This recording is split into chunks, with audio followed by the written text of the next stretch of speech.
Hello, and welcome back to the Let Me Add to That podcast. My name is Elizabeth Graswich, Executive Director of Public Affairs and Communications at the Los Angeles County Office of Education.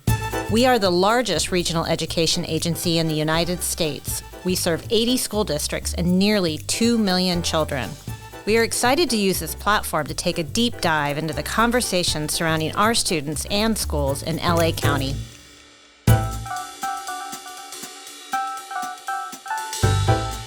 Equitable access to resources and opportunities is essential for fostering an inclusive learning environment for our LA County students. Today, I am so happy to welcome two equity warriors who are committed to ensuring all students have access to a great education. First, we have our LA County Superintendent of Schools, Dr. Debra Duardo. Hi, Dr. Duardo. Glad to be here. Thank you.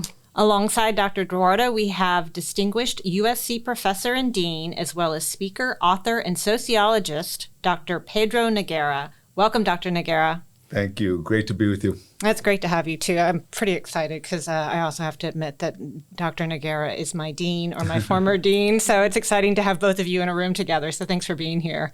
We really want to start with a conversation around that just kind of defines terms. So beginning with, how would you define equity in the terms of K-12 education?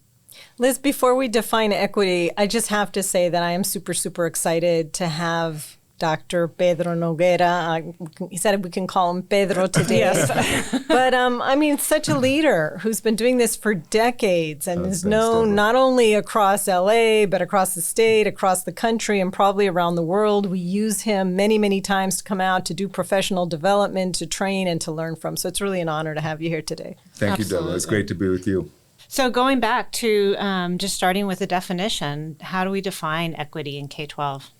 Well, I can start. I think, the easiest definition is to say that we just really want to make sure that every single student that attends our school has the specific resources that they need in order to do well in school and in order to thrive. And that's going to look different depending on the student that you have in front of you. But it's just making sure that we're taking care of all of our students and they have exactly what they need that's going to help them do well in school.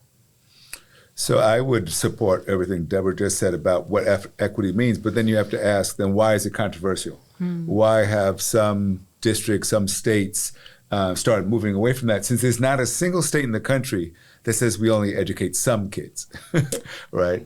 And I think it's because when you apply what Debra just said about meeting the needs of each and every student, that's where we struggle as a country. And that's where our schools struggle. The evidence shows we're not meeting the needs of all kids. And it's because we haven't been really able to operationalize equity. That is, we haven't really figured out, well, how do we serve kids who are homeless or kids who have special needs and need more support? How do we make sure every child is in a classroom with a competent teacher who knows how to meet their needs? So the definition sounds simple and straightforward, but actually putting it into action is much more difficult. Well, and it makes so much sense when you say it that way. So what are the barriers? Why is it? Why aren't we doing that? I would say the biggest barriers are the gap between the needs of the kids and the skills and the resources available to the educators. And when you have that kind of non-alignment, right? So you got inexperienced teachers or teachers who don't know how to work with certain populations of kids, then the kids aren't going to learn. Too often we blame the child or the student for why they're not learning instead of asking, well, what do we need to do differently here to get that alignment and to get the conditions in the classroom right so that learning is occurring. So it's also about asking the right questions, right? And too often we're asking the question, how to raise achievement, but we're not asking, how do we create an environment that's conducive to good teaching and learning? And I totally agree with Dr. Noguera. I think Pedro. a lot of Pedro. I totally agree. I think a lot of it has to do with mindset and has to do with how people see our students and seeing them through a lens of asset and strength and really believing that there's so much more that we can do. But it's also about more professional development and training to help educators, teachers, everyone who's at a school site that's working with children to really understand their own biases. We all have bias. being able to identify that. But one thing that Pedro talked about was that listening and that active family engagement and student engagement, and really believing that students and parents know best in terms of what their needs are. So making sure that we are listening, and not just listening and saying, okay, well, thanks for sharing, but then really taking that into consideration and start putting those asks into an action to make sure we're better meeting the needs. And if I could just add to that, because most people are familiar who are not in education with the term equity being applied in a financial sense. How much equity do you have in your home, which is how much worth? Well, that works too in education. How do we see the worth of every child? And if we do, then how do we make sure that that child's talents and abilities are being developed in our school? And so equity is also about that. And unfortunately, we have inequitable practices built into the structures of schools. So in many schools, there's a common practice to assign the best teachers to the kids we think are the best, and the least experienced teachers to the kids with the greatest needs. Well, that's a recipe for perpetuating the status quo and ensuring those kids fall behind. So equity also requires some tough choices about how we assign teachers, how we hold people accountable for the results of students. And that's, again, where it gets more challenging. Absolutely. And I know one of the things that we talk a lot about is school discipline and how it disproportionately affects students of color. And, what are the alternatives? How can we do a better job in that area? Well, there's no question. We know that there is absolutely a disparity in how Black and brown children are disciplined. Oftentimes they receive harsher punishment, more frequent disciplinary actions that can lead than to their white counterparts. And we know that type of behavior, that suspensions and expulsions, and that actually push kids out of school and can lead them, in what we call the pipeline to prison. Because, many times our own school policies, that we're not really looking at how we're disciplining fairly and making sure that we're tracking data, that we're aware of who we discipline, when we discipline, is it equitable in terms of the decisions that we're making, have an impact on the students that we serve. And that's been going on for a long, long time. We see it as early as preschool. We here at LACO have expulsion appeals that come to our board. We've had kindergartners being brought to our board for expulsion, where we see it's predominantly children of color. So there's no question that there is this disparity, and something that we need to address to make sure that we're doing better. There are many things that we can do to improve behavior, and a lot of what we're talking about is more restorative practices, really emphasizing accountability and talking about what went wrong and how we can do right by some of our actions, peer mediation. But also just thinking about trauma-informed practices and understanding that children who've experienced trauma, who feel they've been wronged, are more likely to exhibit negative behavior. And we need to be able to address some of the root cause issues, like why are children acting out? And when they do act out, how are we making sure that the discipline is fair? So I'll take a slightly different approach, because often when we raise this issue, people hear it as though we want to tolerate bad behavior in school. So let's start by saying schools have to be safe, classrooms have to be orderly, otherwise teaching and learning is not going to take place. So you can't learn in a chaotic, disruptive environment. So then the question is, how do you create these environments, right? How do you create a safe school, a classroom where kids are orderly? Well, I think it starts with engagement. When kids are engaged academically, you get fewer discipline problems. When kids feel respected, when kids are seen, you get fewer discipline problems. When teachers know their students, you get fewer discipline problems. So we have to start there, because otherwise you have nothing to restore kids to, right? And some schools that have tried to implement restorative practices see it just as a new way to do discipline, not as a shift in the culture of schools, a shift that brings about stronger, more positive relationships between adults and students, and between the students themselves, so that we're holding each other accountable for our conduct. Lawrence Kohlberg, a psychologist, wrote about discipline, and he said the goal of discipline is not to teach kids to avoid punishment. That is, we're not using fear of punishment as the motivator. He said the goal of discipline should be to teach kids to do what's right even when adults aren't around. Wow. So think about that as the goal. That means kids have internalized values about respect, about how I treat another person, how I carry myself. That's aiming for something much greater than simply kids who sit still and are quiet.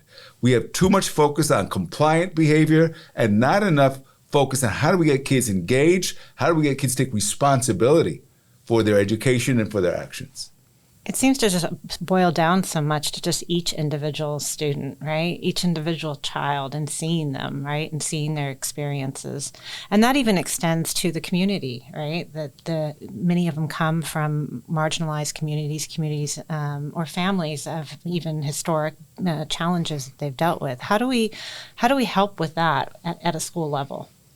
I mean, I think there's a lot of things that we can do. You know, one of the things besides social emotional learning and really understanding where students are at and what are some of the conditions that are impairing their ability to learn or causing challenges for them at school and in their communities is, as I said, using some of those trauma-informed practices, looking at our students through a lens of strength and what they are capable of doing, having those high expectations and believing that they're going to do what's right if they're taught, not as Pedro said, not to avoid being punished, but really doing things because it's the right thing to do. Because not only are they learning that, but I think it's really important that there's modeling taking place, that they're seeing the adults around them behave in that manner, that adults have that same respect extended to students and to other adults at the school site. So I think that's really important. I think it's important that we invest in professional development. So teachers are aware of, as I said earlier, their own implicit bias of making sure they're culturally competent, that when they're going to engage a student, in order to engage them, they have to know them, they have to understand them, they have to have a relationship with them.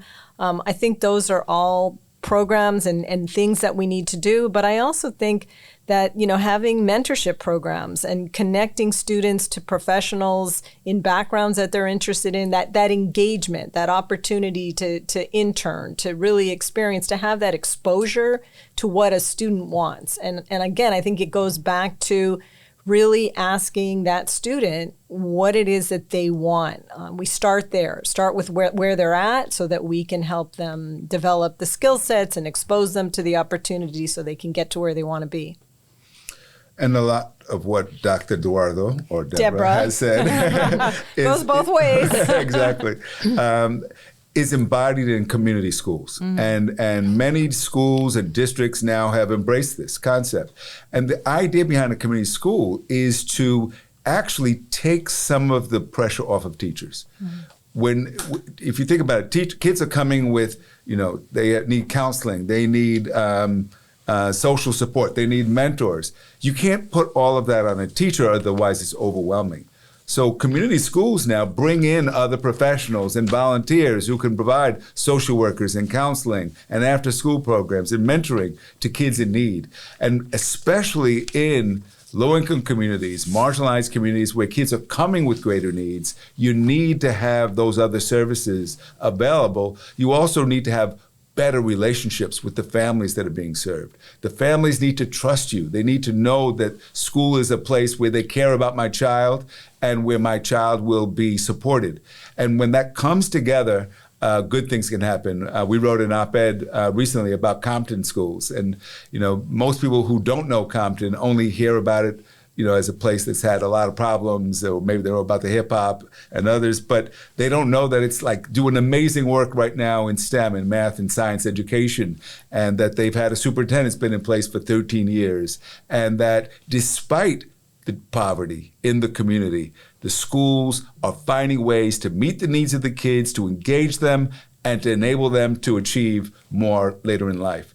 And so it shows that when you bring that kind of support in and you keep the expectations high, the challenge high, kids can respond. I'm so glad that you brought up community schools, because I just came from a community school convening here at LACO, and we were really celebrating the expansion of community schools.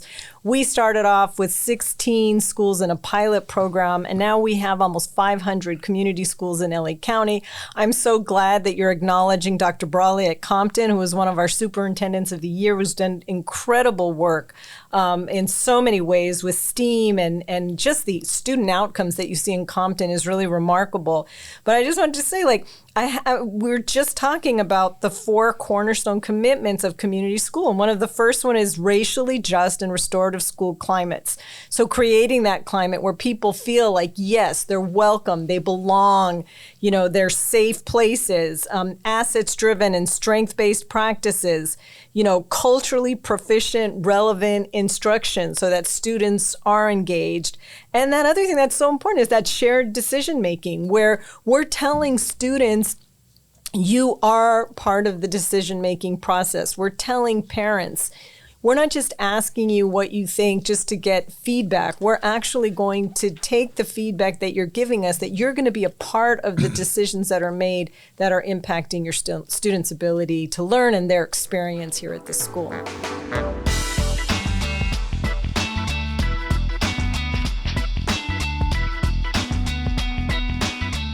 It's huge, and such a huge shift in 5 years.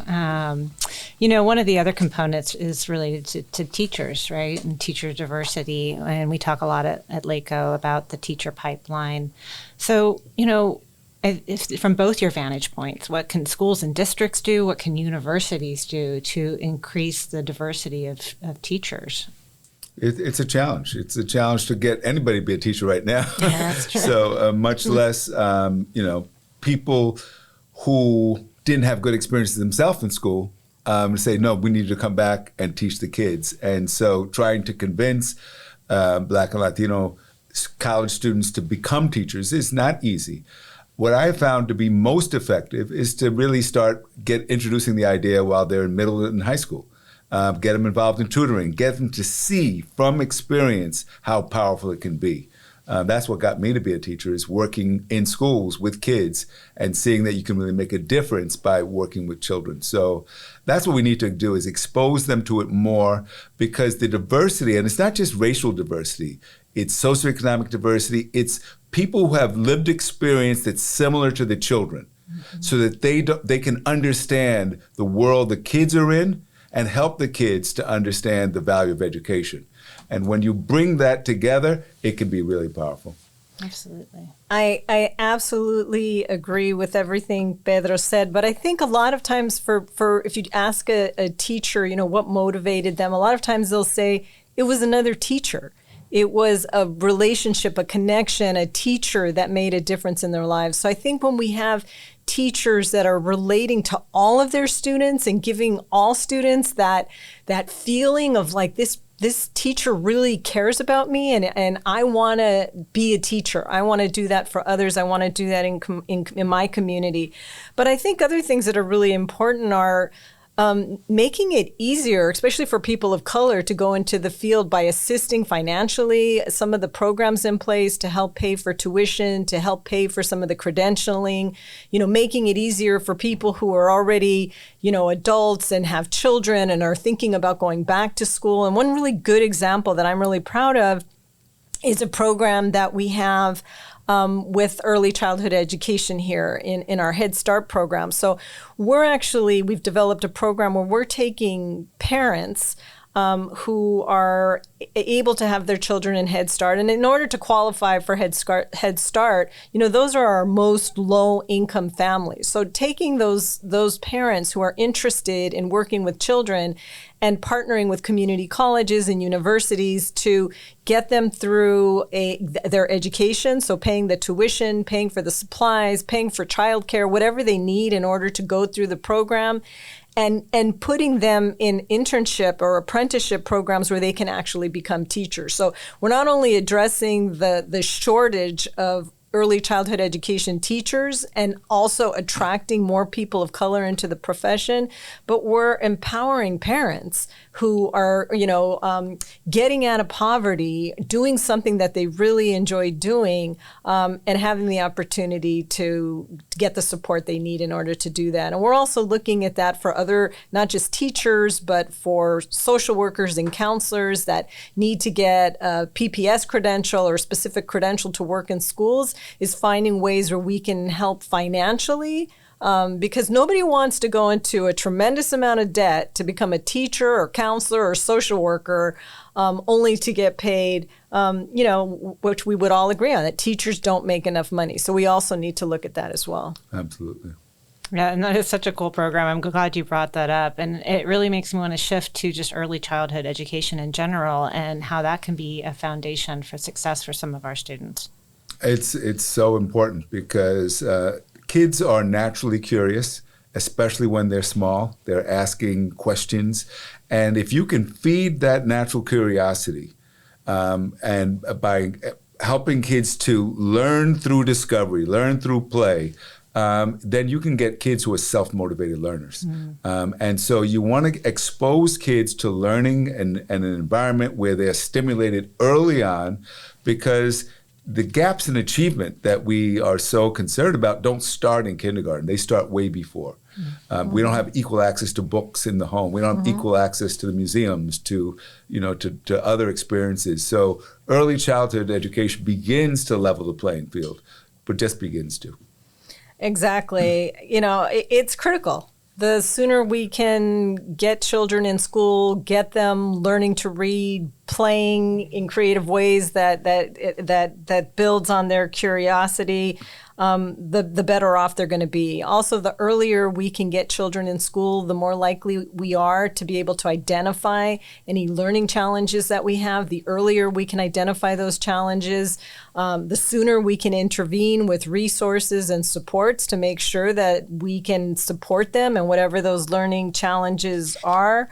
Pedro said it perfectly. It's equalizing the playing field. I always mix up that saying. But basically, we know that a lot of, children, especially children of color, low-income children, they don't have the same resources. They're not going on vacations where they're, going to Europe and learning through travel or have access to all of the books. Sometimes they don't have access to some of the basic things like good health care, good housing, some of these things that all play a role in a child's ability to learn and to thrive. So we need to make sure that all of our children are having that access to school and to learning as early as possible. And the sooner we can provide those wraparound services and supports where we identify there's a problem, the better off they're going to be. Earlier you were talking about Dr. Brawley and some of the success that he's had. And I've been listening to your podcast, Sparking Equity, Pedro. And you've done a couple of interviews that, speak to data. One was with Dr. Brawley and his use of data. And then you also had a wonderful conversation with your son around data. So how can data play a role in this work? So data is important because it gives you a picture of what's going on, and it helps you to understand where problems are, but also where strengths are. And because there's no magic in the data itself. Schools get lots of data. They get test score data, they get attendance data, they get plenty of data. The question is how you use it, how you interpret it, and how you develop a plan of action based on that. So for example, when you see clear evidence that kids are not performing at a certain grade level, they're not reading at proficiency by third grade, then we have to ask us, well, who's teaching those kids? What's the setup in that classroom? What are their skills? Not to play gotcha, but to really say that's where we need to direct our attention and support to change the outcomes. We did a study several years ago on a high school in Northern California.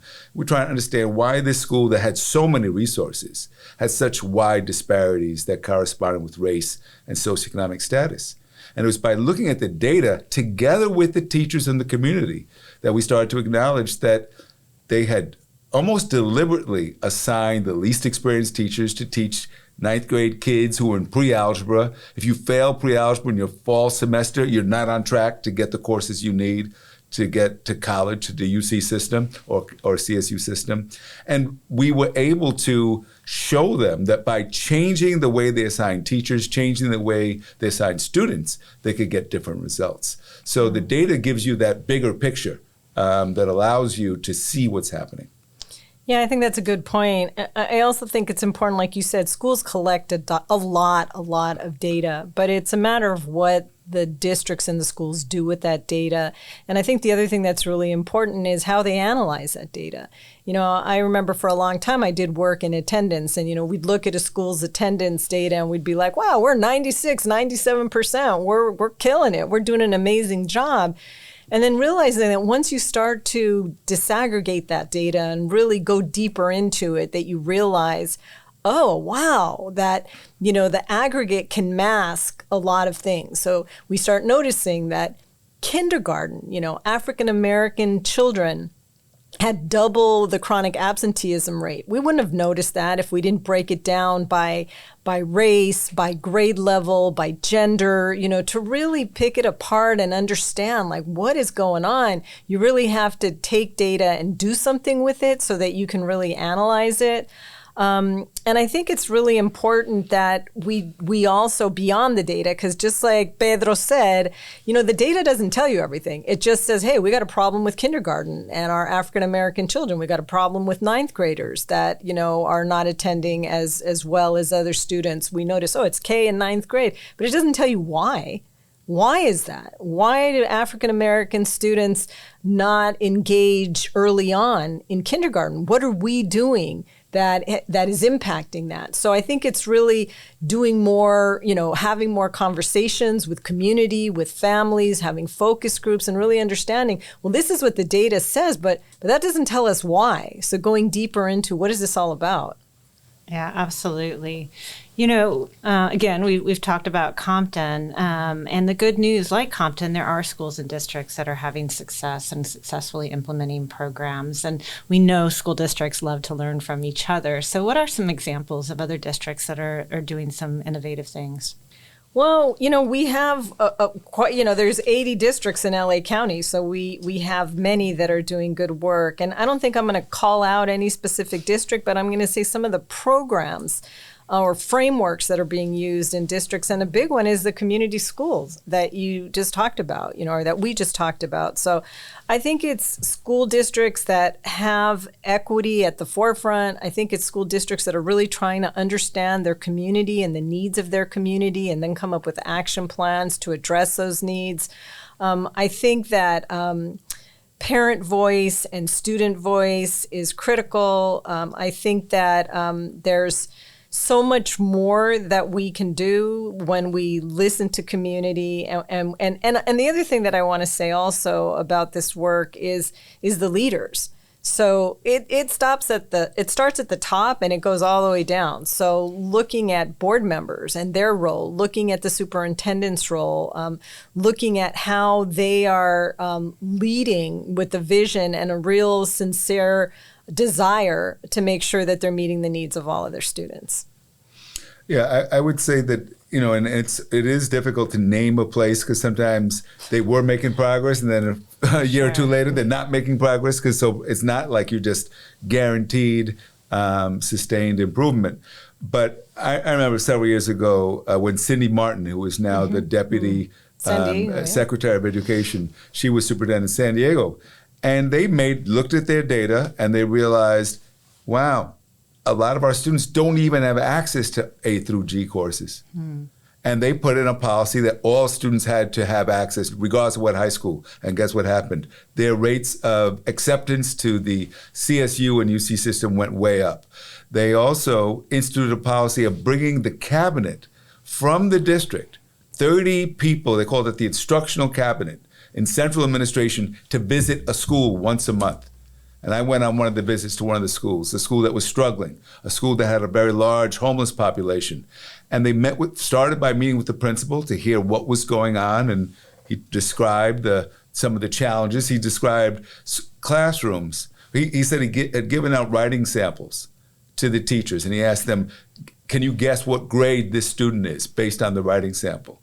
And most of the teachers thought the students who had written what they saw were either second or third grade. Turned out they were fifth graders. And then the question was, why are the kids writing so poorly? And they probed, well, because teachers weren't assigning writing. Wow. And so they had to change that. But then they went further. We went into classrooms to look at what teachers were doing. And not, again, to scrutinize and judge, but to understand, what does good instruction look like? Why isn't it available to more kids? And how do we support more teachers to deliver it? Those are the critical issues. You can't do that just by looking at the data. You have to get into classrooms. You have to really see teaching and learning as it's occurring, and then you have to do the work of working with teachers. And I think the districts that are making progress are doing all those things. They're not just issuing commands and setting goals. They're really doing the work of understanding what gets in the way, how to eliminate those barriers. You know, one of the things we mentioned at the beginning is that you're an author, not just an author of a number of articles that you've written, but also of a book, The Trouble with Black Boys. And we thought it was really appropriate to talk about that today in this conversation, because I'm sure there's lessons and things that districts can learn from what you discovered in working on that book. Yeah, I wrote that book, and I think many people who didn't read it but saw the title assumed I was saying black boys have trouble. What they didn't realize, if they'd read even just a few pages in, that what I was arguing is that the disproportionate rates of failure and suspension and special ed placement that black boys experience at schools throughout this country often occur because black boys don't get the same chances as other kids, right? The trouble with black boys is that they get judged too quickly. They don't get the same opportunities. They are seen as difficult and not challenged and supported. And so what I've tried to do in my work is to say, okay, the data is overwhelming, negative mostly, in terms of black boys. What's different about the black boys who are succeeding? The black boys who are going off to college and doing well, the black boys who are on the honor roll, the black boys who are thriving in school. What's different about their experience? Where are they getting support? What do they have to tell us about their experience with teachers? And what you find is that a lot of what they're telling us is what other kids are getting. They're getting treated well, they're getting mentorship, they're getting positive reinforcement. So then that raises the question, why aren't more kids getting this? Why aren't more boys, black boys especially, getting this kind of treatment? Why are they so quickly judged? At one time, it was 1 out of 4 black preschoolers was being suspended in this country, male preschoolers, in preschool. What a way to start your education. So we need to change that by changing the way adults view and treat children, particularly black boys.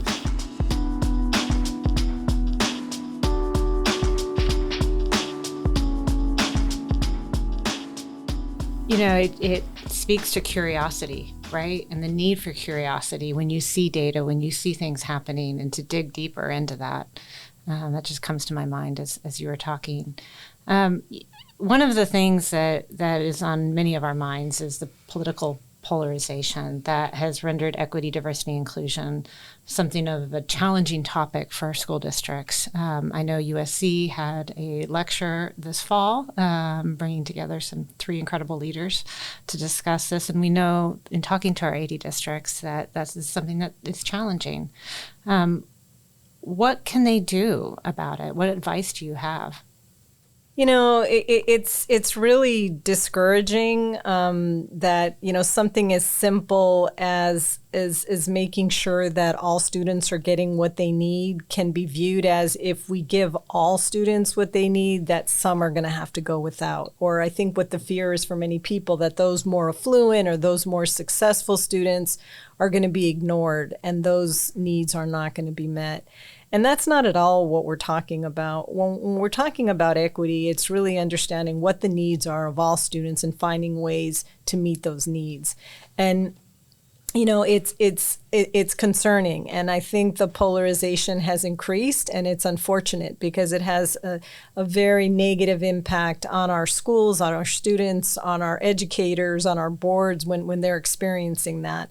But I think the thing that people need to stick to is it's the right thing to do. We have a moral obligation to serve all children and to serve them well, and that we need to identify what students need and provide them with those resources. So, and sometimes it's just framing it. Some people in certain places where it's not safe to lead with equity, diversity, and inclusion, if that's not safe in some communities, then it's just talking about, framing it, that this is the right thing to do. What school district doesn't want to serve all of their children and see them, reach success? But I think ultimately, we also need to stand by, we have a legal obligation.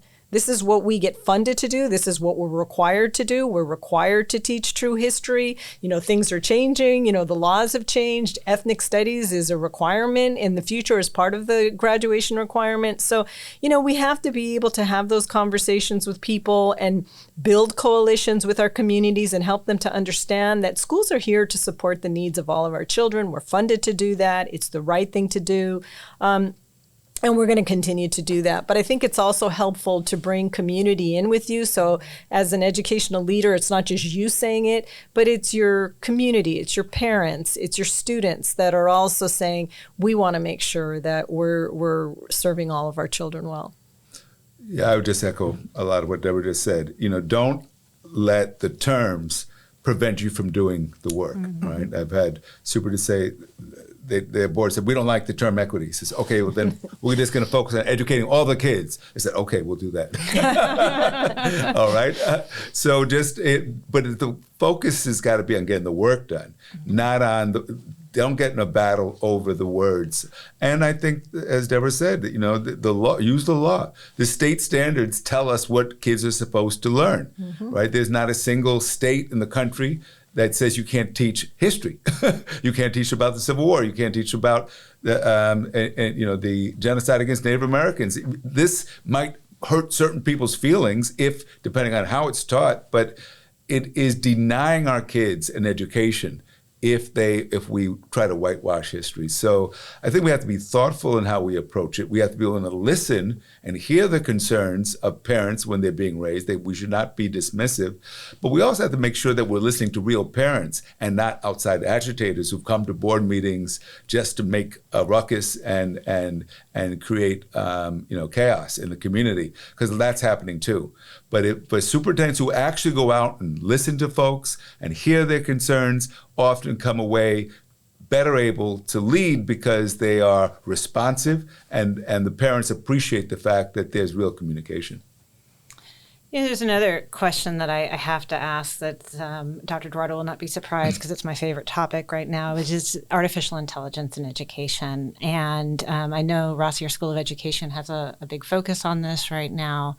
And one of the topics that isn't necessarily always brought to light or talked about a lot is how it impacts equity and how that plays into the conversation. Can you share your thoughts on that? Sure. So I just heard a speaker, Deepak Chopra, famous physician and spiritual leader, and he said, anytime new technology is introduced, it can be used for bad or for good. The knife was a great invention. It could be used to kill or as a scalpel to perform surgery. And we can see that with AI. It can certainly be used to cheat, but it can also be used to guide students in doing research and using the access to all that knowledge on the internet and making it available. So I think if it's going to drive equity, what would really help is if the tech companies were working with educators in designing the tools so that they were useful, instead of just seeing schools as a market that they want to exploit and sell stuff to, which is the way I think many of them view it, and many of them view educators. But it would also help if we were clearer about how we can use this technology to support our goals. And that's where getting educators in the room so that they feel comfortable with it and familiar with how to use it would be really important. It can save teachers a whole lot of time in designing lessons that are meeting kids' needs, in assessing the work of students, and differentiating instruction if they know how to use these tools.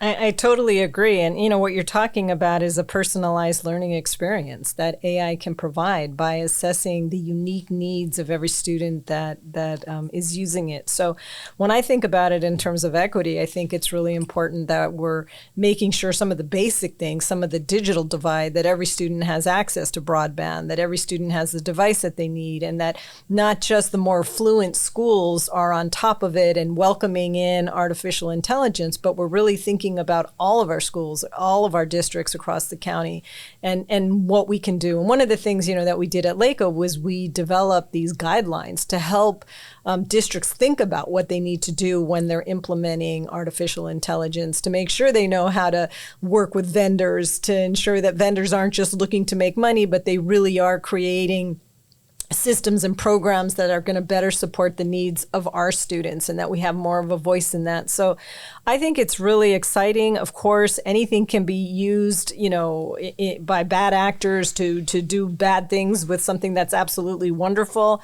But I'm excited about the opportunity that it brings to all of our students to really personalize and the support that it can provide to teachers. And I'm glad you brought up the guidelines, because we very purposely included an equity focus on every single element of the guidelines to ensure that people are always thinking through that lens.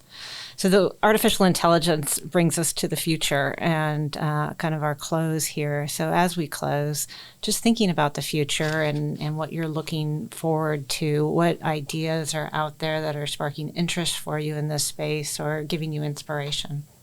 Do you want to go first? No, you go. Okay. So LA Unified just passed a board resolution allowing 10 schools to use performance-based assessment. Now, I thought it was a breakthrough. I have to say, New York City's been doing that for 30 years, wow. Okay? And the data shows that the schools that have been doing that get better results when the kids go to college than schools that use traditional assessment. Why is that so important? Because assessment should be used to guide learning, not to rank kids, right? Ranking kids does little to help them. But when we use assessment to give teachers feedback and students feedback on what they need to do differently, when there's real evidence of learning and kids can demonstrate what they can do, then learning is more powerful. And teaching is more powerful.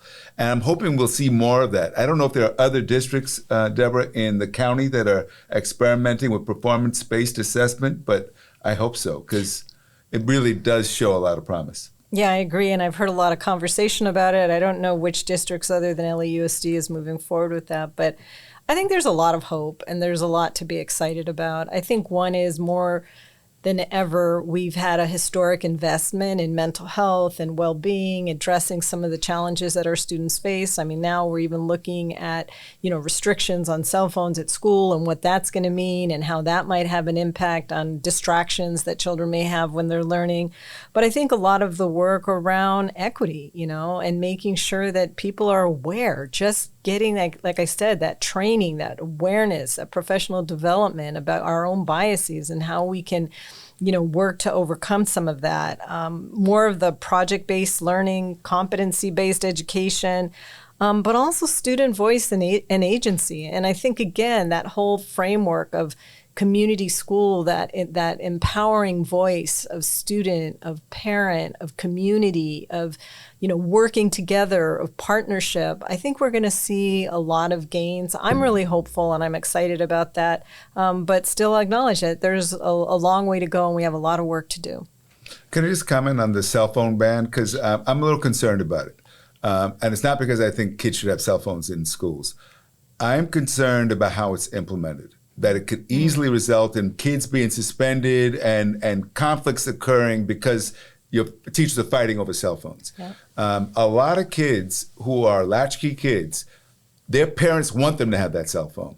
That's the lifeline between that child and that parent, especially when the child's responsible for picking up their siblings. Mm-hmm. I got them. it's okay.